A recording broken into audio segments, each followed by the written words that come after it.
과거 일본 정부의 부당한 조치에 반발해 한센병 환자 가족들이 제기한 손해배상 소송 1심에서 일본 정부가 패소하자 아베 총리가 직접 나서 항소 포기를 선언했습니다.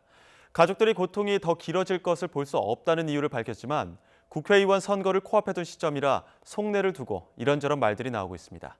도쿄에서 황보연 특파원이 보도합니다. 평소와 달리 비장한 표정으로 총리 관저로 출근하는 아베 일본 총리. 控訴しないことといたしました。 한센병 환자 가족들이 제기한 소송 1심에서 일본 정부가 패소했지만 항소하지 않겠다, 즉 판결대로 따르겠다고 선언한 겁니다.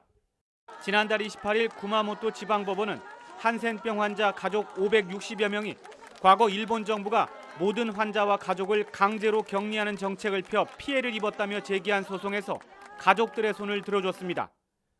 1심 판결 뒤 11일 만에 이례적으로 직접 나선 아베 총리는 가족들의 고통을 더 이상 볼 수 없기 때문이라며 이유를 설명했습니다.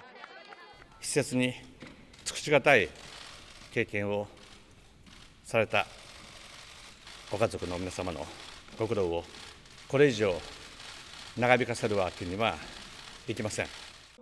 일본 정부가 최종심까지 끌고 갈 것으로 예상했던 한센병 가족들은 깜짝 놀랐고 일본 언론은 통 큰 결단이라며 아베 총리를 추켜 세웠습니다.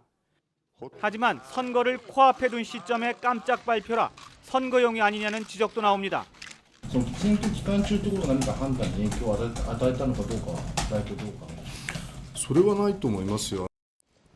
고뇌에 찬 모습으로 자국민의 고통을 보듬는 아베 총리의 모습은 한국에는 더없이 강경한 최근 상황에서 한껏 도드라져 보입니다. 아베 총리는 일제강점기 강제징용과 위안부 피해에 대해서는 가족은 물론 당사자에게도 진심 어린 사과 한마디 하지 않았습니다. 최근엔 1심이 아닌 우리 대법원의 징용배상 판결을 걸고 넘어지며 사실상의 경제 보복 조치까지 내렸습니다.